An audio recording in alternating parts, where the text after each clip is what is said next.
ಶ್ರೀಗುರುಭ್ಯೋ ನಮಃ ಪರಮಗುರುಭ್ಯೋ ನಮಃ ಶ್ರೀಮದಾನಂದತೀರ್ಥಭಗವತ್ಪಾದಾಚಾರ್ಯಗುರುಭ್ಯೋ ನಮಃ.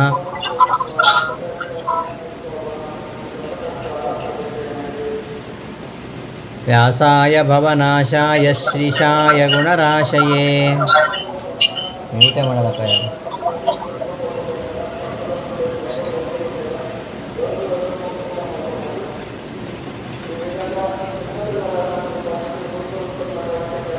ವಸಂತಾಚಾರ ಮ್ಯೂಟ್ ಮಾಡಿ.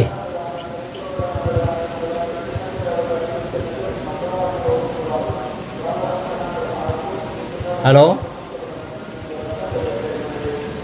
ಹಲೋ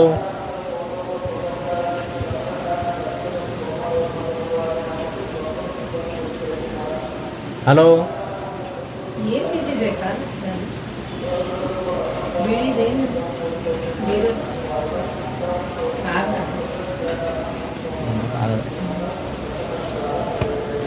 ವ್ಯಾಸಾಯ ಭವನಾಶಾಯ ಶ್ರೀಶಾಯ ಗುಣರಾಶಯೇ. ವಸಂತಾಚಾರ್ಯ ಮ್ಯೂಟ್ ಮಾಡಿ. ಶ್ರೀಗುರುಭ್ಯೋ ನಮಃ ಪರಮಗುರುಭ್ಯೋ ನಮಃ ಶ್ರೀಮದಾನಂದತೀರ್ಥಭಗವತ್ಪಾದಾಚಾರ್ಯಗುರುಭ್ಯೋ ನಮಃ. ವ್ಯಾಸಾಯ ಭವನಾಶಾಯ ಶ್ರೀಶಾಯ ಗುಣರಾಶಯೇ. ಹೃದ್ಯಾಯ ಶುದ್ಧವಿದ್ಯಾಯ ಮಧ್ವಾಯ ಚ ನಮೋ ನಮಃ. ಲಕ್ಷ್ಮೀನಾರಾಯಣಂ ನತ್ವಾ ಪೂರ್ಣಬೋಧಾನ್ ಗುರೂನಪಿ ಕುರುಮಃ ಶ್ರೀಕೃಷ್ಣಗೀತಾಯಾಃ ಭಾಷ್ಯಾದ್ಯುಕ್ತಾರ್ಥಸಂಗ್ರಹಂ. ಆಪಾದಮೌಳಿಪರ್ಯಂతం ಗುರುಣಾಂ ಆಕೃತಿಂ ಸ್ಮರೇತ್. ತೇನ ವಿಘ್ನಾಃ ಪ್ರಣಶ್ಯಂತಿ ಸಿದ್ಧ್ಯಂತಿ ಚ ಮನೋರಥಾಃ. ತಪಸ್ವಾಧ್ಯಾಯ ಶುಶ್ರೂಷಾ ಕೃಷ್ಣಪೂಜಾರತಂ ಮುನಿಂ ವಿಶ್ವೇಶಮಿಷ್ಟದಂ ವಂದೇ ಪರಿವ್ರಾಚಕ್ರವರ್ತಿನಂ. ಶ್ರೀ ಗುರುಭ್ಯೋ ನಮಃ. ಆತ್ಮೀಯರೇ, ಗೀತಾವೃತ್ತಿ ಪಾಠಕ್ಕೆ ಸುಸ್ವಾಗತ. ಭಗವದ್ಗೀತೆಯ 12ನೇ ಅಧ್ಯಾಯದಲ್ಲಿ ಸಂತುಷ್ಟಃ ಸತತಂ ಯೋಗಿ ಆ ಶ್ಲೋಕದಲ್ಲಿ ಇದ್ದೇವೆ. ಹಿಂದಿನ ಪಾಠದಲ್ಲಿ ಮಾನವನ ಕೆಲವು ಜನ್ಮಜಾತ ವಂಶಾನುಗತವಾಗಿರತಕ್ಕಂತಹ ಪ್ರವೃತ್ತಿಗಳು, ಮಾನಸಿಕ ಪ್ರವೃತ್ತಿಗಳಿವೆ. ಅಂತಹ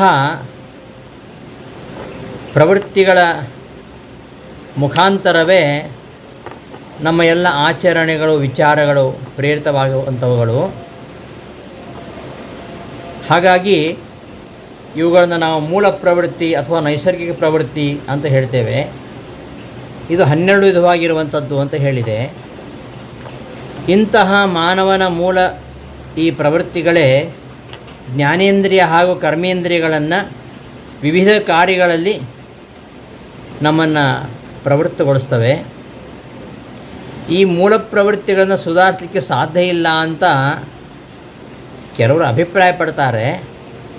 ಆದರೆ ನಮ್ಮ ಅನುಭವ ಹಾಗೂ ಬುದ್ಧಿ ಇವುಗಳನ್ನು ಸರಿಯಾಗಿ ನಾವು ಉಪಯೋಗ ಮಾಡಿಕೊಂಡ್ರೆ ಈ ಮೂಲ ಪ್ರವೃತ್ತಿಗಳಲ್ಲಿ ಕೆಲವು ಮಾಡಿಫಿಕೇಷನ್, ಪರಿವರ್ತನೆಯನ್ನು ತರಲಿಕ್ಕೆ ಸಾಧ್ಯ ಇದೆ.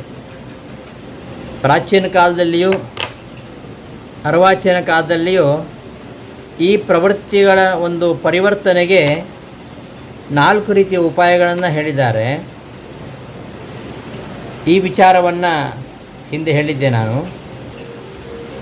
ಒಂದು ಅನುಪಯೋಗಿತೆ, ಡಿಸ್ಯೂಸ್, ಉಪಯೋಗ ಮಾಡದೇ ಇರೋದು. ಮತ್ತೊಂದು ದಮನ, ಮತ್ತೊಂದು ಸ್ವತಂತ್ರ ಅಭಿವ್ಯಕ್ತಿ, ಸ್ಪ್ರೀ ಎಕ್ಸ್ಪ್ರೆಷನ್ ಅಂತೀವಲ್ಲ ಅದು. ಇನ್ನೊಂದು ಶೋಧ ಅಂತ ಹೇಳ್ತಾರೆ, ಅಥವಾ ಉನ್ನಯನ ಅಂತ ಹೇಳ್ತಾರೆ. ಇಂಗ್ಲೀಷ್ನಲ್ಲಿ ಸಬ್ಲಿಮೇಷನ್ ಅಂತ ಹೇಳ್ತಾರೆ. ಸೈನ್ಸ್ ಓದೋರಿಗೆ ಇದು ಗೊತ್ತಿರುತ್ತೆ. ಈ ಭೌತಶಾಸ್ತ್ರದಲ್ಲಿ ಬರುತ್ತೆ ಇದು ಸಬ್ಲಿಮೇಷನ್. ಅಂದರೆ ಒಂದು ವಸ್ತು ಅದು ದ್ರವ ಆಗದೆ ಘನದಿಂದಲೇ ಅನಿಲ ಸ್ಥಿತಿಗೆ ಪರಿವರ್ತನೆ ಮಾಡುವಂಥದ್ದು. ಇದು ಭೌತಶಾಸ್ತ್ರದಲ್ಲಿ ಬರ್ತದೆ. ಸಾಮಾನ್ಯ ವಾತಾವರಣದ ಒಂದು ಒತ್ತಡದಲ್ಲಿ, ತಾಪಮಾನದಲ್ಲಿ ಹೆಪ್ಪುಗಟ್ಟಿರತಕ್ಕಂತಹ ಇಂಗಾಲದ ಆಕ್ಸೈಡನ್ನು ಆವಿಯಾಗಿ ಮಾಡುವಂಥದ್ದು. ಈ ರೀತಿ ಮಾಡೋದಕ್ಕೆ ಸಬ್ಲಿಮೇಷನ್ ಅಂತ ಹೇಳ್ತಾರೆ. ಡಾಕ್ಟ್ರಿಗೆ ಗೊತ್ತಿದೆ ಈ ವಿಷಯ. ಈ ಸಬ್ಲಿಮೇಷನ್ ಮೂಲಕವಾಗಿ ಇದಕ್ಕೆ ಉತ್ಪತನ ಅಂತ ಹೇಳ್ತಾರೆ ಕನ್ನಡದಲ್ಲಿ ಅರ್ಥೈಸೋದಾದರೆ. ಈ ಮೂಲಕವಾಗಿ ನಮ್ಮ ಪ್ರವೃತ್ತಿಗಳನ್ನು, ಅಲ್ಲಿ ಒಂದು ವಸ್ತುವನ್ನು ದ್ರವವಾಗದೆ ಘನದಿಂದ ಅನಿಲ ಸ್ಥಿತಿಗೆ ಪರಿವರ್ತನೆ ಮಾಡುವ ಹಾಗೆ ಇಲ್ಲಿ ಈ ಒಂದು ಸಬ್ಲಿಮೇಷನ್ನಿಂದ, ಈ ಒಂದು ಉಪಾಯದಿಂದ ಈ ಕೆಲವು ಪ್ರವೃತ್ತಿಗಳನ್ನು ಸರಿಯಾದ ದಾರಿಯಲ್ಲಿ ಮಾಡಲಿಕ್ಕೆ ಇದೊಂದು ಉಪಾಯ ಇದೆ. ಇದಕ್ಕೆ ಉತ್ಪತನ ಅಥವಾ ಉನ್ನಯನ ಅಂತ ಹೇಳ್ತಾರೆ. ಹೀಗೆ 4 ರೀತಿಯಲ್ಲಿ ನಮ್ಮ ಮಾನಸಿಕ ಈ ಪ್ರವೃತ್ತಿಗಳನ್ನು, ಮೂಲ ಪ್ರವೃತ್ತಿಗಳನ್ನು ಪರಿವರ್ತನೆ ಮಾಡಲಿಕ್ಕೆ ಸಾಧ್ಯ ಇದೆ ಅಂತ. ಮೊದಲನೇದ್ದು ಅನುಪಯೋಗಿತೆ. ಅದನ್ನು ಉಪಯೋಗಿಸದೆ ಬಿಟ್ಟುಬಿಟ್ರೆ, ಈಗ ಹಕ್ಕಿಗಳಿವೆ. ಹಕ್ಕಿಗಳಿಗೆ ಹಾರುವಿಕೆ ಅನ್ನೋದು ಮೂಲ ಪ್ರವೃತ್ತಿ. ಹಾರದೇ ಇರುವ ಹಕ್ಕಿ ಇಲ್ಲ. ಈ ಹಾರುವಿಕೆ ಅನ್ನೋದು ಹಕ್ಕಿಗಳ ಒಂದು ಸಹಜವಾದ ಕ್ರಿಯೆ. ಹಾಗಿದ್ದರೂ ಕೂಡ ಆ ಹಕ್ಕಿ ಹುಟ್ಟಿದ ಕ್ಷಣದಿಂದ ಅದನ್ನು ಪಂಜರದಲ್ಲಿಯೇ ಅದನ್ನು ಕಟ್ಟಿ ಹಾಕಿಬಿಟ್ರೆ ಅದು ಹಾರುವುದನ್ನು ಮರೆತು ಬಿಡ್ತದೆ. ಅದು ಆಗಾಗ ಹಾರಲಿಕ್ಕೆ ಅಭ್ಯಾಸ ಮಾಡಿಸಬೇಕು, ಆಗ ಅದು ಹಾರುತ್ತದೆ. ಅದನ್ನು ಯಾವಾಗಲೂ ಶಾಶ್ವತವಾಗಿ ಪಂಜರದಲ್ಲಿ ಇಟ್ಟರೆ ಅದು ಹಾರುವುದನ್ನು ಮರೆತು ಬಿಡ್ತದೆ. ಈ ರಾಜಸ್ಥಾನದ ನೀರುಗಳಿವೆ. ರಾಜಸ್ಥಾನದ ನೀರುಗಳಿಗಳು ಅವುಗಳಿಗೆ ಈಜಲಿಕ್ಕೆ ಬರಲ್ಲ. ಯಾಕೆಂದರೆ ಅಲ್ಲಿ ನೀರೇ ಇರುವುದಿಲ್ಲ. ಅಲ್ಲಿ ನೀರಿನ ಅಭಾವ ಇರೋದರಿಂದ ಅಲ್ಲಿರ್ತಕ್ಕಂತಹ ನೀರುಗೋಳಿಗಳಿಗೆ ಈಜಲಿಕ್ಕೆ ಬರುವುದಿಲ್ಲ. ಹೀಗೆ ಸಹಜವಾದ ಒಂದು ಪ್ರವೃತ್ತಿಯನ್ನು ಅದನ್ನು ಉಪಯೋಗಿಸದೆ ಅದನ್ನು ಪರಿವರ್ತನೆ ಮಾಡಲಿಕ್ಕೆ ಸಾಧ್ಯ ಇದೆ. ಈಗ ಉಪವಾಸ ಮಾಡ್ತಾರೆ, ಏನೇನೋ ವೃತ ಕಠೋರ ನಿಯಮಗಳನ್ನು ಆಚರಿಸ್ತಾರೆ. ಇವುಗಳ ಮೂಲಕವಾಗಿ ಮೂಲ ಪರಿವರ್ತನೆಗಳಿಗೆ ಅವಕಾಶ ಕೊಟ್ಟರೆ ನಮ್ಮ ಇಂದ್ರಿಯಗಳ ಪ್ರವೃತ್ತಿಗಳನ್ನು ಬದಲಾಯಿಸಲಿಕ್ಕಾಗತ್ತೆ. ಉಪವಾಸದಿಂದ ಇಂದ್ರಿಯಗಳು ಉಪರತವಾಗ್ತವೆ ನೋಡಿ. ಉಪವಾಸ ಮಾಡೋದರಿಂದ ಇಂದ್ರಿಯಗಳು ಭೌತಿಕ ವಸ್ತುಗಳ ಕಡೆಗೆ ಹರಿಯುವುದಿಲ್ಲ. ಇಂದ್ರಿಯಗಳು ಸಹಜವಾಗಿಯೇ ಭೌತಿಕ ವಸ್ತುಗಳ ಕಡೆಗೆ ಹರಿಲಿಕ್ಕೆ ಈ ಉಪವಾಸಾದಿಗಳನ್ನು ಮಾಡಿಬಿಟ್ರೆ, ಉಪವಾಸ, ವೃತ, ಕಠೋರ ನಿಯಮಗಳು, ಇವುಗಳ ಮೂಲಕವಾಗಿ ಆ ಮೂಲ ಪ್ರವೃತ್ತಿಗಳಿಗೆ ಒಂದು ಪರಿವರ್ತನೆ ಆಗಲಿಕ್ಕೆ ಅವಕಾಶ ಕೊಟ್ಟರೆ ಆಗ ತನ್ನಿಂತಾನೇ ಈ ಪ್ರವೃತ್ತಿಗಳು, ಆ ಪ್ರವೃತ್ತಿಗಳಿಂದ ಪ್ರೇರಿತವಾಗತಕ್ಕಂತಹ ಇಂದ್ರಿಯಗಳು ನಿಯಂತ್ರಿಸಲ್ಪಡ್ತವೆ. ಅದು ಯಾವುದು ಅತಿ ಆಗಬಾರ್ದು. ಇನ್ನೊಂದಿದೆ ದಂಡ. ಈ ಮಾನವನ ಮೂಲ ಪ್ರವೃತ್ತಿಗಳು ತಪ್ಪು ದಾರಿಯಲ್ಲಿ ಹೊರಟಾಗ ದೊಡ್ಡವರು ತಡಿತಾರೆ. ಅವ ಅಧಿಕಾರಿಯಾಗಿರ್ಬೋದು ಅಥವಾ ಹಿರಿಯರಾಗಿರ್ಬೋದು, ಗುರುಪೀಠರವರಾಗಿರ್ಬೋದು, ಅವರನ್ನು ತಡಿಬೇಕು. ಆ ವಿನಾಶಕ ದಾರಿಯಲ್ಲಿ ಅವರು ಮುಂದುವರಿಯದಂತೆ ಕಠೋರವಾಗಿರ್ತಕ್ಕಂತಹ ದಂಡನೆಯನ್ನು ಕೂಡ ಕೊಡಬೇಕಾಗತ್ತೆ. ಯಾವಾಗಲೂ ದಂಡನೆಯನ್ನು ಕೊಡೋದಲ್ಲ. ಯಾವಾಗಲೂ ದಂಡನೆಯನ್ನು ಕೊಡ್ತಾ ಇದ್ದರೆ ಅದು ದುಃಖದಾಯಕವಾಗುತ್ತೆ. ಮತ್ತು ಕೆಲವೊಮ್ಮೆ ಈ ಒಂದು ದಂಡನೆಯ ಪ್ರವೃತ್ತಿ ಇದು ಆ ದಂಡನಾಗಿರ್ತಕ್ಕಂತಹ ವ್ಯಕ್ತಿಯನ್ನು ಹಠಮಾರಿಯನ್ನಾಗಿ ಮಾಡಬಹುದು, ಕ್ರೂರಿಯನ್ನಾಗಿ ಮಾಡಬಹುದು. ಬಹಳ ಎಚ್ಚರಿಕೆಯಿಂದ ಈ ದಮನ ಮತ್ತು ದಂಡಗಳನ್ನು ಮಾಡಬೇಕಾಗತ್ತೆ. ಹಿರಿಯರಾದವರು ಹಿರಿಯರಿಗೆ ತಿದ್ದಿ ಬುದ್ಧಿವಾದ ಹೇಳ್ತಾರೆ. ಆದರೆ ಅವರು ತಪ್ಪು ಮಾಡಿದಾಗ ದಂಡನೆ ವಿಧಿಸ್ತಾರೆ. ಯಾವ ದಂಡನೆಯೂ ಇಲ್ಲದೇ ಇದ್ದರೂ ಕಷ್ಟ, ದಂಡನೆಗಳು ಅತಿಯಾದರೂ ಕಷ್ಟ. ರಾಜನಾದವ ದಂಡನೆ ಕೊಡಬೇಕು, ದಂಡಿಸದೇನೇ ಇರಬಾರ್ದು. ರಾಜ ತುಂಬ ಉಪ್ಪಾಗಿದ್ದರೆ ಥೂ ಅಂತ ಉಗುಳ್ಬಿಡ್ತಾರಂತೆ, ಸಿಹಿಯಾಗಿದ್ದರೆ ನುಂಗಿಬಿಡ್ತಾರೆ ಅಂತ. ಬಹಳ ಕಷ್ಟ ಇದೆ. ಹಾಗಾಗಿ ಹಿರಿಯರಾದವರು ತುಂಬ ಕಠೋರವಾಗಿರತಕ್ಕಂತಹ ದಂಡನೆ ಕೊಟ್ಟರೆ ಅದು ಕೆಲವೊಮ್ಮೆ ಆ ಪ್ರವೃತ್ತಿಗಳು ಬದಲಾಗೋ ಬದಲು ಅದು ಕೆಲವು ವ್ಯಕ್ತಿಗಳಿಗೆ ದುಃಖದಾಯಕವೇ ಆಗಬಹುದು. ಅಥವಾ ಅಂತಹ ವ್ಯಕ್ತಿ ಅಂತಹ ಪ್ರವೃತ್ತಿಗಳಿಂದ ದೂರ ಇರಲಿಕ್ಕೆ ಪ್ರಯತ್ನ ಮಾಡಬಹುದು. ಆದ್ದರಿಂದ ಈ ದಮನ ಮತ್ತು ದಂಡ, ರಿಪ್ರೆಷನ್ ಆ್ಯಂಡ್ ಪನಿಷ್ಮೆಂಟ್, ಇವೆರಡೂ ಹಿತಮಿತವಾಗಿರಬೇಕು. ಈ ಉಪಾಯವನ್ನು ಬಹಳ ಎಚ್ಚರಿಕೆಯಿಂದ ಮಾಡಬೇಕಾಗತ್ತೆ. ದಂಡ ಅತಿಯಾಗಿಬಿಟ್ರೆ ಅದು ಆ ದಂಡಿಸಲ್ಪಡ್ತಕ್ಕಂತಹ ವ್ಯಕ್ತಿ ಮತ್ತಷ್ಟು ಹಠಮಾರಿ ಆಗ್ಬೋದು. ಯಾಕೆ ಮಾಡಬೇಕು ಅಂತ ಅವನು ಹಠ ಹಿಡಿಬೋದು, ಅಥವಾ ಅವನು ಕ್ರೂರಿಯಾಗಿ ಬಿಡ್ಬೋದು. ಆದ್ದರಿಂದ ಧರ್ಮಶಾಸ್ತ್ರದಲ್ಲಿ ಏನು ಹೇಳಿದ್ದಾರೆ ಅಂತಹ ಪ್ರಾಯಶ್ಚಿತ್ತ ವಿಧಾನಗಳು ಈ ರೀತಿಯಲ್ಲಿರ್ತಕ್ಕಂಥವುಗಳು. ಅವುಗಳನ್ನು ಇಂಪ್ಲಿಮೆಂಟ್ ಮಾಡಬೇಕಾದ್ರೆ ಬಹಳ ಜಾಗ್ರತೆಯಲ್ಲಿ ಮಾಡಬೇಕು. ಹಾಗೆ ಮಾಡಿದಾಗ ಮಾನವನ ಈ ಮಾನಸಿಕ ಮೂಲ ಪ್ರವೃತ್ತಿಗಳನ್ನು ಪರಿವರ್ತನೆ ಮಾಡಲಿಕ್ಕೆ ಸಾಧ್ಯ ಇದೆ. ಒಬ್ಬ ವ್ಯಕ್ತಿಯನ್ನು, ಎಂತಹ ವ್ಯಕ್ತಿಯನ್ನು ತಿದ್ದಬಹುದು, ಎಂತಹ ವ್ಯಕ್ತಿಯ ಮಾನಸಿಕ ಪ್ರವೃತ್ತಿಗಳನ್ನು ಪರಿವರ್ತನೆ ಮಾಡಬಹುದು ಈ ದಮನ ಮತ್ತು ದಂಡದಿಂದ. ಆದರೆ ಅತಿ ಯಾವುದೂ ಆಗಬಾರದು. ಇದಕ್ಕೆ ವ್ಯತಿರಿಕ್ತವಾಗಿ ಇನ್ನು ಕೆಲವರು ಏನು ಮಾಡ್ತಾರಂದರೆ, ಯಾವುದೇ ದಂಡ ಇರಬಾರ್ದು, ಯಾವ ಪನಿಷ್ಮೆಂಟು ಇರಬಾರ್ದು, ಶಾಲಾ ಕಾಲೇಜಲ್ಲಿ ಯಾವ ಪನಿಷ್ಮೆಂಟು ಇರಬಾರ್ದು, ಸ್ವತಂತ್ರವಾಗಿರಬೇಕು. ಮನುಷ್ಯನಿಗೆ ಇವತ್ತು ಫುಲ್ ಫ್ರೀಡಮ್ ಇರಬೇಕು, ಎಕ್ಸ್ಪ್ರೆಸ್ ಮಾಡತಕ್ಕಂಥ ಅಭಿವ್ಯಕ್ತಿ ಸ್ವಾತಂತ್ರ್ಯ ಅಂತ ಹೇಳ್ತಾರೆ, ಫ್ರೀ ಎಕ್ಸ್ಪ್ರೆಷನ್. ಆ ಸ್ವತಂತ್ರ ಅಭಿವ್ಯಕ್ತಿ ಸ್ವಾತಂತ್ರ್ಯ ಇರಬೇಕು ಅಂತ. ನಮಗೇನು ಬೇಕಾದರೂ ಹೇಳುವ ಸಾಮರ್ಥ್ಯ, ಹೇಳುವ ಒಂದು ಸ್ವಾತಂತ್ರ್ಯ ನಮಗಿರಬೇಕು ಅಂತ. ಇವತ್ತೆಲ್ಲ ಇದು ತುಂಬ ಹೆಚ್ಚಾಗಿ ಕಾಣ್ತದೆ. ಪ್ರಾಚೀನ ಕಾಲದಲ್ಲಿ ಇತ್ತು ಈ ಸ್ವತಂತ್ರ ಅಭಿವ್ಯಕ್ತಿ ಸ್ವಾತಂತ್ರ್ಯ ಎಂಬುದು ಪ್ರಾಚೀನ ಕಾಲದಲ್ಲಿ ಇತ್ತು. ಈಗ ಅರ್ವಾಚೀನ ಕಾಲದಲ್ಲಿ ಈ ಒಂದು ವಿಚಾರಧಾರೆಯೇ ಹೆಚ್ಚು ವಿಕಸಿತವಾದಂತೆ ಕಾಣುತ್ತೆ. ಪ್ರತಿಯೊಬ್ಬರಿಗೂ ಅಭಿವ್ಯಕ್ತಿ ಸ್ವಾತಂತ್ರ್ಯ ಇರಬೇಕು, ಅವನು ಏನು ಬೇಕಾದರೂ ಮಾತನಾಡಲಿಕ್ಕೆ ಅವನಿಗೆ ಸ್ವಾತಂತ್ರ್ಯ ಇರಬೇಕು. ಅವನ ಆ ವ್ಯಕ್ತಿಯ ವಿಕಸನ ದಾರಿಯಲ್ಲಿ ಈ ಒಂದು ಉಪಾಯ ಅವನಿಗೆ ಸಂಪೂರ್ಣ ಒಂದು ಸ್ವಾತಂತ್ರ್ಯವನ್ನು ಕೊಡುತ್ತೆ. ಅವನ ಯಾವುದೇ ಪ್ರವೃತ್ತಿಗೂ ಅಡೆತಡೆಗಳನ್ನು ಈ ಒಂದು ಉಪಾಯ ಹಾಕೋದಿಲ್ಲ.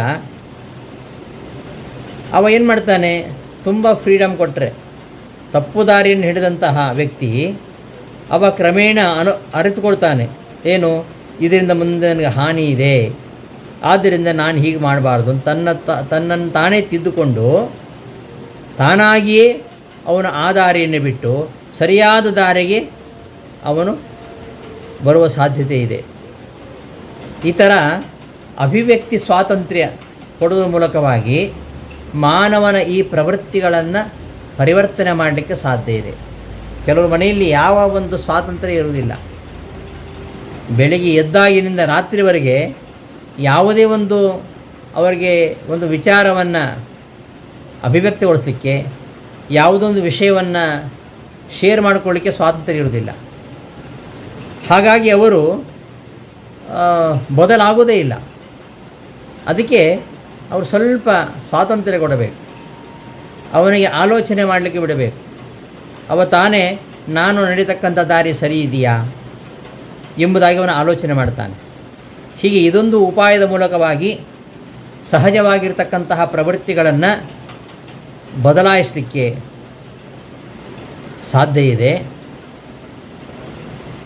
ಈ ಒಂದು ಉಪಾಯ ಮನುಷ್ಯನ ಒಂದು ಉಚ್ಛೃಂಖಲತೆಗೆ ದಾರಿ ಮಾಡಿಕೊಡುತ್ತೆ. ಅದರ ಅಪಾಯವೂ ಕೂಡ ಇಲ್ಲದಿಲ್ಲ. ಪೂರ್ಣ ಸ್ವಾತಂತ್ರ್ಯವನ್ನು ಕೊಟ್ಟಾಗ ಸ್ವಾತಂತ್ರ್ಯ ಬೇಕು, ಸ್ವೇಚ್ಛಾಚಾರ ಇರಬಾರದು. ಇವತ್ತು ಸ್ವಾತಂತ್ರ್ಯದ ಹೆಸರಿನಲ್ಲಿ ಸ್ವೇಚ್ಛಾಚಾರ ನಡೀತಾ ಇರೋದು. ಪ್ರತಿಯೊಬ್ಬನಿಗೆ ಸ್ವಾತಂತ್ರ್ಯ ಇದೆ, ಬದುಕುವ ಸ್ವಾತಂತ್ರ್ಯ ಇದೆ, ತನಗಿಷ್ಟ ಬಂದಂತೆ ಬದುಕಬಹುದು. ಆದರೆ ಅದು ಸ್ವೇಚ್ಛಾಚಾರ ಆಗಬಾರದು. ಈ ಲಂಗು ಲಗಾಮಿಲ್ಲದ ಕುದುರೆ, ಮೂಗುದಾರವಿಲ್ಲದ ಎತ್ತಿನ ಹಾಗೆ ಯಾವುದೇ ನಿಯಮಗಳ ಬಂಧನ ಇಲ್ಲ ಅಂತಾದರೆ ಅವನು ದಾರಿ ತಪ್ಪಬಹುದು, ಅಥವಾ ಇನ್ನೊಬ್ಬರ ಪೀಡೆಗೆ ಕಾರಣ ಆಗ್ತಕ್ಕಂತಹ ಸಾಧ್ಯತೆಯು ತುಂಬ ಇರುತ್ತೆ. ಆ ವ್ಯಕ್ತಿಗೆ ಒಂದು ಪೂರ್ಣ ಸ್ವಾತಂತ್ರ್ಯ ಕೊಟ್ಟಾಗ ಅವ ತನ್ನದೇ ಆದ ದಾರಿಯಲ್ಲಿ ಬೆಳೆದಾಗ ತನ್ನ ಯಾವ ಸಹಜವಾಗಿರ್ತಕ್ಕಂತಹ ಪ್ರವೃತ್ತಿಗಳನ್ನು ಪರಿವರ್ತನೆ ಮಾಡಿಕೊಳ್ಳುವ ಬದಲು ಅದನ್ನೇ ಅವನು ಅದೇ ಮೂಲ ಪ್ರವೃತ್ತಿಗಳನ್ನು ವಿಕಸನ ಮಾಡಿಕೊಳ್ಳುತ್ತಾ ಅವ ಅಡ್ಡದಾರಿ ಹಿಡಿದು ಇನ್ನೊಬ್ಬರ ಪೀಳಿಗೆಗೂ ಕಾರಣ ಆಗ್ಬೋದು. ಆದ್ದರಿಂದ ಪೂರ್ಣವಾದ ಸ್ವಾತಂತ್ರ್ಯ ಇರಬಾರ್ದು, ಫ್ರೀ ಎಕ್ಸ್ಪ್ರೆಷನ್ ಇರಬೇಕು, ಆದರೆ ಅದು ಸ್ವೇಚ್ಛಾಚಾರ ಆಗಬಾರ್ದು. ಆಗ ನಾವು ಸಂಪೂರ್ಣ ಸ್ವಾತಂತ್ರ್ಯವನ್ನು ಕೊಟ್ಟಾಗ ಅವರಿಗೆ ಯಾವುದೇ ತಪ್ಪು ಮಾಡಿದಾಗ ತಿದ್ದಿ ಬುದ್ಧಿ ಹಿಡಿದಿದ್ದಾಗ ಆಮೇಲೆ ಲೋಕವೇ ಅವರಿಗೆ ಬುದ್ಧಿ ಹೇಳಲಿಕ್ಕೆ ಶುರು ಮಾಡುತ್ತೆ. ಅದರಿಂದ ಅದು ಕೂಡ ಅತಿ ಆಗಬಾರ್ದು. ಹಿತಮಿತವಾದ ಒಂದು ನಿಯಂತ್ರಣ ಬೇಕಾಗತ್ತೆ. ಅವರನ್ನು ಸ್ವತಂತ್ರವಾಗಿ ಬಿಡುವಂಥದ್ದು ಕೂಡ ಇದು ಒಂದು ಮಾನವನ ಪ್ರವೃತ್ತಿಗಳನ್ನು ಪರಿವರ್ತನೆ ಮಾಡಲಿಕ್ಕೆ ಇರತಕ್ಕಂತಹ ಉಪಾಯ. ಖಂಡಿತವಾಗಿ ಇದು ಯಶಸ್ವಿ ಆಗುತ್ತೆ. ಯಾಕಂದರೆ ಇವತ್ತಿನ ಜನ್ರೇಷನ್ ಅದನ್ನೇ ಎಕ್ಸ್ಪೆಕ್ಟ್ ಮಾಡುತ್ತೆ. ಅವರಿಗೆ ಅತಿಯಾದ ನೀತಿ ನಿಯಮಗಳು, ಮನೆಯಲ್ಲಿ ಏನೇನೋ ಕಟ್ಟಳೆಗಳು, ಇವ್ಯಾವು ಅವರಿಗೆ ಅಷ್ಟು ಪ್ರಿಯವಾಗುವುದಿಲ್ಲ.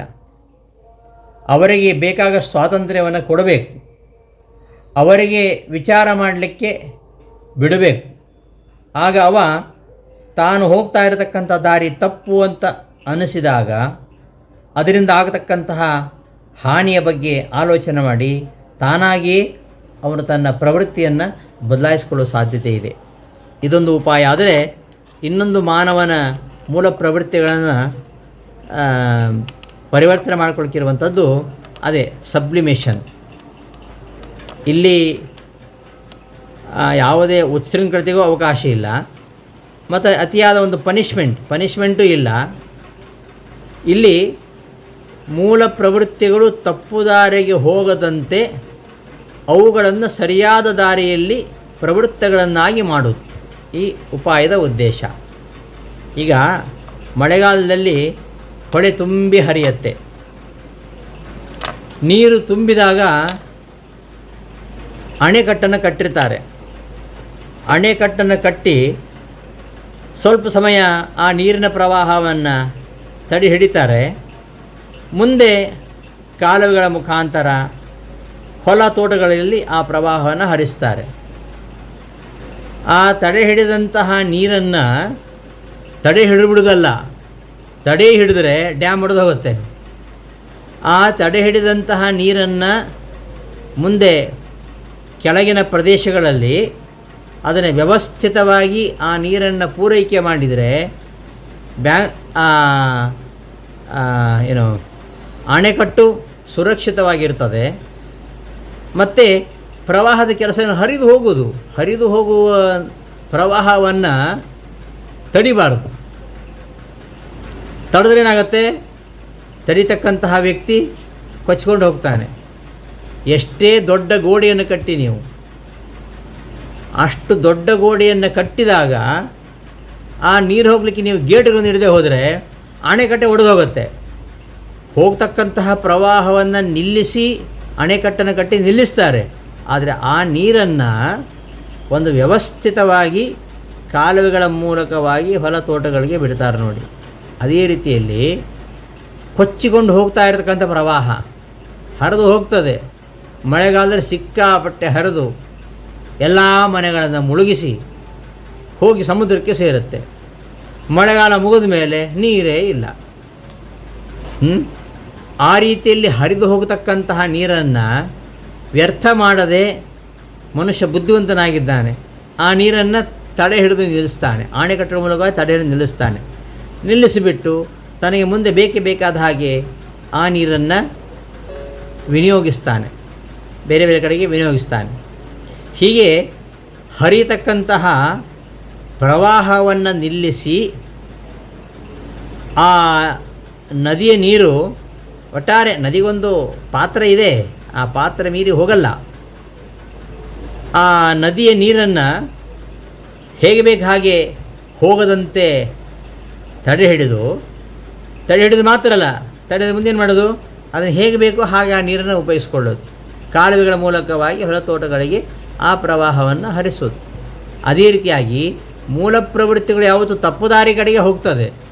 ಆ ತಪ್ಪು ದಾರಿಯ ಕಡೆಗೆ ಹೋಗತಕ್ಕಂತಹ ಈ ಮೂಲ ಪ್ರವೃತ್ತಿಗಳ ಪ್ರವಾಹವನ್ನು ಅಣೆಕಟ್ಟು ಕಟ್ಟಿ ತಡಿಬೇಕು. ತಡೆದು ಅದನ್ನು ಯಾವ ಕಡೆ ಬಿಡಬೇಕು, ಸರಿಯಾದ ದಾರಿಯಲ್ಲಿ ಆ ಪ್ರವೃತ್ತಿ ಆಗುವಂತೆ ಮಾಡಬೇಕು. ಸರಿಯಾದ ದಾರಿಯಲ್ಲಿ ಪ್ರವೃತ್ತಗಳಾಗುವಂತೆ ಮಾಡುವುದು ಇದರ ಉದ್ದೇಶ, ಆ ಅಣೆಕಟ್ಟಿನಂತೆ. ಈಗ ನಮ್ಮ ಮೂಲ ಪ್ರವೃತ್ತಿಗಳು ತಪ್ಪು ದಾರಿಯಲ್ಲಿ ಹೋಗದಂತೆ ಅವುಗಳು ಸರಿಯಾದ ದಾರಿಯಲ್ಲಿ ಮುಂದುವರಿಯಂತೆ ಇಂದ್ರಿಯಗಳಿಗೆ ಸರಿಯಾದ ಸಂಸ್ಕಾರವನ್ನು ಕೊಡುವಂಥದ್ದು. ನಮಗೇನಾಗತ್ತಂದರೆ, ಒಂದು ವಸ್ತು ಬಯಸ್ತೇವೆ, ಬಯಸಿದ್ದು ಸಿಕ್ಕಿದೇ ಇದ್ದಾಗ ಸಿಟ್ಟು ಬರುತ್ತೆ. ಸಂಗಾತ್ ಸಂಜಾಯತೆ ಕಾಮಃ, ಕಾಮಾತ್ ಕ್ರೋಧೋಭಿಜಾಯತೆ. ಅದೊಂದು ಚೈನ್. ಅದು ವಸ್ತು ಸಿಗದೇ ಇದ್ದ ಸಿಟ್ಟು ಬರುತ್ತೆ, ಅದು ಸ್ವಾಭಾವಿಕ. ಆದರೆ ಬುದ್ಧಿವಂತ ಏನು ಮಾಡ್ತಾನೆ, ಆ ಸಿಟ್ಟನ್ನು ಪರರ ಪೀಡೆಗಾಗಿ ಉಪಯೋಗಿಸದೆ ದುಷ್ಟರ ಮನಕ್ಕಾಗಿ, ದುಷ್ಟರನ್ನು ಪರಿವರ್ತನೆ ಮಾಡಲಿಕ್ಕೋಸ್ಕರವಾಗಿ ಆ ಸಿಟ್ಟನ್ನು ಉಪಯೋಗಿಸ್ಕೊಳ್ತಾನೆ ಅಂತ. ಹೀಗೆ ನುಗ್ಗಿ ಹರಿಯುವ ಪ್ರವಾಹವನ್ನು ವ್ಯರ್ಥವಾಗಂತೆ ತಡೆದು ನಿಲ್ಲಿಸಿ ಅದನ್ನು ಉಪಯೋಗವಾಗುವ ರೀತಿಯಲ್ಲಿ ಆ ನೀರನ್ನು ಹರಿಸುವಂತೆ ಈ ಮೂಲ ಪ್ರವೃತ್ತಿಗಳು ತಪ್ಪು ದಾರಿಗೆ ಹೋಗದಂತೆ ಸರಿಯಾದ ದಾರಿಯಲ್ಲಿ ಅವುಗಳು ಮುಂದುವರಿಯುವಂತೆ ಇಂದ್ರಿಯಗಳಿಗೆ ಸಂಸ್ಕಾರವನ್ನು ಕೊಡುವಂಥದ್ದು ಇದರ ಉದ್ದೇಶ. ಈ ಮೂಲ ಪ್ರವೃತ್ತಿ ಕಾಮ ಕೆರಳಿದಾಗ ಸ್ತ್ರೀ ಪುರುಷರು ಪರಸ್ಪರ ಸಮೀಪ ಆಗ್ತಾರೆ. ಆದರೆ ವಿವೇಕಿ ಆದವನೇನು ಮಾಡ್ತಾನೆ, ಈ ಬಯಕೆಯನ್ನು ಸೀಮಿತ ವ್ಯಕ್ತಿಯಲ್ಲಿ ಮಾತ್ರ, ಗಂಡಸೇ ಆಗಲಿ ಹೆಂಗಸೇ ಆಗಿರಲಿ, ಸೀಮಿತ ವ್ಯಕ್ತಿಯಲ್ಲಿ ಮಾತ್ರ ಅದನ್ನು ಸೀಮಿತಗೊಳಿಸ್ತಾನೆ. ಹಾಗೆ ಸಾಧಕ ಏನು ಮಾಡ್ತಾನೆ, ಇನ್ನೂ ಸ್ವಲ್ಪ ಮುಂದೆ ಹೆಜ್ಜೆ ಹೋಗಿ ಸ್ತ್ರೀಯಾಗಲಿ ಪುರುಷರಾಗಲಿ ಆ ಸ್ತ್ರೀ ಪುರುಷ ಬದಲಾಗಿ ಸಾಕ್ಷಾನ್ ಮನ್ಮಥನಾಗಿರ್ತಕ್ಕಂತಹ ಹರಿಯ ಸಾಮೀಪ್ಯವನ್ನು ಬಯಸ್ತಾನೆ. ಹೀಗೆ ಮೂಲ ಪ್ರವೃತ್ತಿಗಳಿಂದ ಪ್ರೇರಿತವಾಗಿರತಕ್ಕಂತಹ ಇಂದ್ರಿಯಗಳು ಬಾಹ್ಯವಾಗಿರತಕ್ಕಂತಹ ವೈಶಿಕ ಭೋಗಗಳನ್ನು ಬಯಸುವುದು ಸ್ವಾಭಾವಿಕ. ಯಾಕೆಂದರೆ ಪರಮಾತ್ಮ ಏನು ಮಾಡಿದ್ದಾನೆ, ಎಲ್ಲ ಇಂದ್ರಿಯಗಳನ್ನು ಬಹಿರ್ಮುಖಿಯನ್ನಾಗಿಯೇ ಮಾಡಿದ್ದಾನೆ. ಹಾಗಾಗಿ ನಮ್ಮ ಇಂದ್ರಿಯಗಳೆಲ್ಲ ಹೊರಗಡೆ ಆಸಕ್ತವಾಗಿ ಹೊರತು ಅದು ಯಾವತ್ತೂ ಅಂತರ್ಮುಖಿಯಾಗಿ ಒಳಗೆ ಇರತಕ್ಕಂತಹ ಪರಮಾತ್ಮನ ಕಡೆಗೆ ಅವುಗಳು ಅಂತರ್ಮುಖಿ ಆಗೋದೇ ಇಲ್ಲ. ಯಾಕೆ, ಪರಮಾತ್ಮನೇ ಹಾಗೆ ಸೃಷ್ಟಿ ಮಾಡಿದ್ದಾನೆ. ಪರಾಂಚಿಖಾನಿ ಎಂಬುದಾಗಿ ಉಪನಿಷತ್ನಲ್ಲಿ, ಕಾಟಕೋಪನಿಷತ್ನಲ್ಲಿ ಪರಾಂಚಿಖಾನಿ ವ್ಯತರಣಾ ಸ್ವಯಂಭೂ ತಸ್ಮಾತ್ ಪರಾಕ್ ಪಶ್ಯತಿ ನಾಂತರಾತ್ಮಂ ಕಶ್ಚಿತ್ ಧೀರ ಪ್ರತ್ಯೇಕ ಆತ್ಮಾನಮೈಚ್ಛತ್ ಆವೃತ್ತಚಕ್ಷು ಅಮೃತತ್ವಮಿಚ್ಛನ್ ಎಂಬುದಾಗಿ ಉಪನಿಷತ್ತು ಹೇಳುತ್ತೆ. ಇಂದ್ರಿಯಗಳು ಸ್ವಾಭಾವಿಕವಾಗಿಯೇ ಬಹಿರ್ಮುಖಿಯಾಗುವಂತೆ ಪರಮಾತ್ಮ ಸೃಷ್ಟಿ ಮಾಡಿದ್ದಾನೆ. ಆದ್ದರಿಂದ ಆ ಇಂದ್ರಿಯಗಳು ಬಾಹ್ಯ ವಸ್ತುಗಳಲ್ಲಿಯೇ ಆಸಕ್ತವಾಗಿರ್ತವೆ. ಆದರೆ ಜ್ಞಾನಿ ಏನು ಮಾಡ್ತಾನೆ, ಅವ ಸರಿಯಾಗಿ ವಿಚಾರ ಮಾಡಿ ತನ್ನ ಇಂದ್ರಿಯಗಳ ಬಯಕೆಯನ್ನು ಅಂತರ್ಮುಖಿಯನ್ನಾಗಿ ಮಾಡಿ ತನ್ನ ಅಂತರ್ಗತನಾಗಿರತಕ್ಕಂತಹ ಶ್ರೀಹರಿಯನ್ನು ಕಂಡು ಅವನು ಆನಂದಿತನಾಗ್ತಾನೆ. ಈ ರೀತಿಯಾದ ಯೋಗ್ಯತೆ ಯಾರಿಗಿಲ್ವೋ ಅವನು ಹರಿಯನ್ನು ಕಾಣದೆ ಅವನು ದುಃಖವನ್ನು ಅನುಭವಿಸ್ತಾನೆ. ಇದನ್ನೇ ಆ ಉಪನಿಷತ್ತಿನಲ್ಲಿ ನಿರೂಪಣೆ ಮಾಡಿದ್ದಾರೆ. ಹೀಗೆ ಸಂಯಮ ಅಥವಾ ಇಂದ್ರಿಯ ನಿಗ್ರಹ ಇವುಗಳ ಮೂಲಕವಾಗಿ ಈ ತನ್ನ ಮನಸ್ಸನ್ನು ನಿಯಂತ್ರಣ ಮಾಡಿಕೊಳ್ಬೇಕು. ಅದನ್ನೇ ದಮ ಇಂದ್ರಿಯ ನಿಗ್ರಹ ಅಂತ ಭಾಗವತ ಹೇಳುತ್ತೆ. ಎಲ್ಲ ಇಂದ್ರಿಯಗಳನ್ನು ಭಗವಂತನಲ್ಲಿ ಆಸಕ್ತವನ್ನಾಗಿ ಮಾಡು. ಅದನ್ನು ಅನೇಕ ಕಡೆಯಲ್ಲಿ ಭಾಗವತದಲ್ಲಿ ನಿರೂಪಣೆ ಮಾಡಿದ್ದಾರೆ. ಈ ನಮ್ಮ ಮಾನಸಿಕ ಮೂಲ ಪ್ರವೃತ್ತಿಗಳನ್ನು ದೂರ ಮಾಡಿ ಅವುಗಳನ್ನು ನಿಗ್ರಹ ಮಾಡುವ ಶಕ್ತಿಯನ್ನು ಕೊಡು ಎಂಬುದಾಗಿ ಗೋಪಾಲದಾಸರು ಕೇಳ್ತಾರೆ. ನಿನ್ನ ಹಂಬಲಿಸದೆ ಅನ್ಯ ವಿಷಯಗಳಿಗೆ ಎನ್ನನ್ನು ಒಪ್ಪಿಸುವುದು ವಿಹಿತವೇ? ಮನ್ನಿಸಿ ದಯದಿ ನೀ ಎನ್ನ ಪಾಲಿಸಲು ನಾನಿನ್ನ ನೇಮಕ್ಕೆ ಪ್ರತಿಕೂಲನೇ. ತನುವು ತನ್ನದು ಅಲ್ಲ ತನು ಸಂಬಂಧಿಗಳೆಂಬೋ ತನುವ್ಯಾರೋ ತಾನ್ಯಾರೋ ಅವರಿಗೆ. ಧನ ಮೊದಲಾದ ವಿಷಯಗಳ ಅನುಭವ ಹಿಂದಿನ ದೇಹದಂತಲ್ಲವೇ? ಇಂದ್ರಿಯಗಳು ವಿಷಯದಿಂದ ತೆಗೆಯಲು ಗೋವಿಂದ ಎನ್ನ ವಶಕ್ಕೆ ಬಾರವೋ? ಇಂದ್ರಿಯರಸ ಬ್ರಹ್ಮಾದಿ ವಂದಿತ ನಿನ್ನ ಬಂಧಕ ಶಕ್ತಿಗೆ ನಮೋ ನಮೋ ಎಂಬುದಾಗಿ ಗೋಪಾಲದಾಸರು ಈ ಮನಸ್ಸಿನ ಮೂಲ ಪ್ರವೃತ್ತಿ, ಅದೇ ನಾನು ನಂದು ಅಂತ ಮಮತೆಯನ್ನು ಕೊಟ್ಟು ಯಾಕೆ ದಣಿಸ್ತೀಯಾ ಅಂತ ಬಹಳ ಮಾರ್ಮಿಕವಾಗಿ ಭಗವಂತನಲ್ಲಿ ಪ್ರಾರ್ಥನೆ ಮಾಡ್ತಾರೆ. ಈ ವಿಷಯಾಸಕ್ತಿಯನ್ನು ಬಿಡಿಸಿ ಇಂದ್ರಿಯ ನಿಗ್ರಹವನ್ನು ಕೊಡು ಎಂಬುದಾಗಿ ಪ್ರಾರ್ಥನೆ ಮಾಡ್ತಾರೆ. ವಿಷಯಗಳೆಲ್ಲ ಇನ್ನು ವಿಷವೆಂದರಿದು ದುರ್ವಿಷಯಕ್ಕೆ ಎರಗುವೆನೋ? ದೆಸೆಗೆಟ್ಟು ಬರಿದೆ ಹಸಿದು ಹೋಗಿ ಇನ್ನು ಅಸುರತನದಲ್ಲಿ ಈಗ ನಸಗುನ್ನಿಕಾಯಿಯ ಮೊಸಳೆ ಮೆದ್ದದೆ ತ್ರಿಷೆ ಹೋಗಬಲ್ಲುದೆ ಎಂಬುದಾಗಿ ಕೇಳ್ತಾರೆ. ಹೀಗೆ ವಿಷಯಾಸಕ್ತಿಯನ್ನು ಬಿಡಿಸಿ ಈ ಮೂಲ ಪ್ರವೃತ್ತಿಯಾಗಿರತಕ್ಕಂತಹ ವಿಷಯಾಸಕ್ತಿಯನ್ನು ಬಿಡಿಸಿ ಇಂದ್ರಿಯ ನಿಗ್ರಹವನ್ನು ಕೊಡು ಎಂಬುದಾಗಿ ಪರಮಾತ್ಮನಲ್ಲಿ ಪ್ರಾರ್ಥನೆ ಮಾಡ್ತಾರೆ. ಹೀಗೆ ಮೂಲ ಪ್ರವೃತ್ತಿಗಳನ್ನು ಸುಧಾರಿಸ್ತಕ್ಕಂತಹ ಮಾರ್ಗದಲ್ಲಿ ಈ ಕೊನೆಯ ಉಪಾಯ ಹೇಳಿದ್ನಲ್ಲ, ಶೋಧ ಅಥವಾ ಉನ್ನಯನ, ಸಬ್ಲಿಮೇಷನ್, ವಿಜಯದಾಸರು ಹಾಗೆ ಪ್ರಾರ್ಥನೆ ಮಾಡ್ತಾರೆ. ನಮ್ಮ ಪ್ರವೃತ್ತಿಗಳು ಹೇಗೆ ಬದಲಾಗಬೇಕು? ಈ ಉನ್ನಯನ, ಸಬ್ಲಿಮೇಷನ್ ಅದು ಹೇಗಾಗಬೇಕಂದ್ರೆ, ನಿನ್ನ ನೋಡುವಲ್ಲಿ ಕಾಮವೇ ಎನಗಿರಲಿ. ಕಾಮಕ್ರೋಧಾದಿಗಳು ಬೇಡ ಅಂತ ಹೇಳ್ತಾ ಇಲ್ಲ, ಅವುಗಳು ಯಾವ ಕಡೆ ಹೋಗಬೇಕು? ಕಾಮಕ್ರೋಧಾದಿಗಳು ಇರಲಿ, ಅವುಗಳ ದೃಷ್ಟಿ ಉದ್ದೇಶ ಬೇರೆಯಾಗಿರಲಿ ಎಂಬುದಾಗಿ ಮೂಲ ಪ್ರವೃತ್ತಿಗಳನ್ನು ಸುಧಾರಿಸ್ತಕ್ಕಂತಹ ಮಾರ್ಗದಲ್ಲಿ ಈ ಒಂದು ರೀತಿಯಲ್ಲಿ ಏನು ನಾಲ್ಕನೆಯ ಉಪಾಯ ಇದೆಯಲ್ಲ, ಶೋಧ ಮತ್ತು ಉನ್ನಯನ, ಸಬ್ಲಿಮೇಷನ್, ಆ ರೀತಿಯಲ್ಲಿ ಪ್ರಾರ್ಥನೆ ಮಾಡ್ತಾರೆ. ನನಗೆ ಕಾಮ ಇರಲಿ, ಯಾವುದರಲ್ಲಿ? ನಿನ್ನ ನೋಡುವಲ್ಲಿ ಕಾಮವೇ ಎನಗಿರಲಿ, ನಿನ್ನ ಬಿಡನೆಂಬ ಲೋಭವೇ ಎನಗಿರಲಿ, ನಿನ್ನ ಚರಣದಲ್ಲಿ ಮೋಹವೇ ಎನಗಿರಲಿ, ನಿನ್ನ ನೆನೆಸುವಲ್ಲಿ ಮನವೇ ಎನಗಿರಲಿ, ನಿನ್ನ ದ್ವೇಷರ ಕೂಡ ಕ್ರೋಧವೇ ಎನಗಿರಲಿ, ನಿನ್ನ ಕೊಂಡಾಡುವವರ ಸಂಘವೇ ಎನಗಿರಲಿ, ನಿನ್ನವನೆಂಬೋ ಕೀರುತಿ ಹೊಂದಿರಲಿ, ನಿನ್ನ ಕೂಡ ಆಡುವ ಆಟವೇ ಎನಗಿರಲಿ, ನಿನ್ನ ಅಹಿತವಾದ ವಂಚನೆ ಎನಗಿರಲಿ, ನಿನ್ನ ಮೂರ್ತಿ ವಿಜಯ ವಿಠ್ಠಲ ಎಂಬುದಾಗಿ ಈ ಕಾಮಕ್ರೋಧಾದಿಗಳು ಇರಲಿ, ಆದರೆ ಅದು ಯಾವುದರಲ್ಲಿರಬೇಕು? ಸವೈ ಮನಃ ಕೃಷ್ಣ ಪದಾರವಿಂದಯೋಹೋ. ಭಾಗವತದಲ್ಲಿ ನಮ್ಮ ಇಂದ್ರಿಯಗಳು ಯಾವ ಕಡೆ ಹರಿಬೇಕು ಎಂಬುದನ್ನು ಬಹಳ ಮನೋಜ್ಞವಾಗಿ ಅಲ್ಲಿ 9ನೆಯ ಸ್ಕಂದದಲ್ಲಿ ನಿರೂಪಿಸ್ತಾರೆ. ಹೀಗೆ ನಮ್ಮ ಪ್ರವೃತ್ತಿಗಳನ್ನು ಈ 4 ರೀತಿಯ ಉಪಾಯಗಳಿಂದ ಅವುಗಳನ್ನು ಪರಿವರ್ತನೆಗೊಳಿಸಿದರೆ ಖಂಡಿತವಾಗಿಯೂ ನಮಗೆ ಎಲ್ಲವನ್ನು ಗೆಲ್ಲಲಿಕ್ಕಾಗತ್ತೆ. ಆ ಥರ ಗೆದ್ದವನನ್ನು ಯಥಾತ್ಮ ಅಂತ ಕೃಷ್ಣ ಕರೀತಾ ಇದ್ದಾನೆ. ಈ ರೀತಿಯಲ್ಲಿ ಯಾರು ತನ್ನ ಮಾನಸಿಕ ಪ್ರವೃತ್ತಿಗಳನ್ನು ಗೆದ್ದು ತನ್ನ ಮನಸ್ಸನ್ನು, ತನ್ನ ಇಂದ್ರಿಯಗಳನ್ನು ಹತೋಟಿಯಲ್ಲಿಟ್ಕೊಂಡಿದ್ದಾರೋ ಅವರನ್ನು ಯಥಾತ್ಮ, ಅವನು ತನಗೆ ಅತ್ಯಂತ ಪ್ರೀತಿಪಾತ್ರನಾಗಿರ್ತಕ್ಕಂಥ ವ್ಯಕ್ತಿ ಎಂಬುದಾಗಿ ಕೃಷ್ಣ ಹೇಳ್ತಿದ್ದಾನೆ. ಇನ್ನು ದೃಢ ನಿಶ್ಚಯ, ದೃಢವಾದ ನಿಶ್ಚಯವುಳ್ಳವ. ಏನು ದೃಢವಾದ ನಿಶ್ಚಯ? ತತ್ವ ನಿಶ್ಚಯ. ಯಾವುದೇ ಶಂಕೆ ಇರಬಾರದು, ಅದು ದೃಢವಾದ ನಿಶ್ಚಯವುಳ್ಳವ. ಇದು ಅಪ್ರಮಾಣ ಎಂಬ ಶಂಕೆ ಇಲ್ಲದಂತೆ. ಅಪ್ರಾಮಾಣ್ಯ ಶಂಕಾ ಶೂನ್ಯತತ್ವ ವಿಷಯವಾನ್. ದೃಢ ನಿಶ್ಚಯ ಅಂದರೆ ಅಪ್ರಾಮಾಣ್ಯ ಶಂಕಾ ಶೂನ್ಯ, ಅಪ್ರಾಮಾಣ್ಯ ಶಂಕೆ ಇಲ್ಲದ ಹಾಗೆ ತತ್ವನಿಶ್ಚಯ ಉಳ್ಳವ. ಇಂಥವನನ್ನು ದೃಢ ನಿಶ್ಚಯ ಅಂತ ಹೇಳ್ತಾರೆ.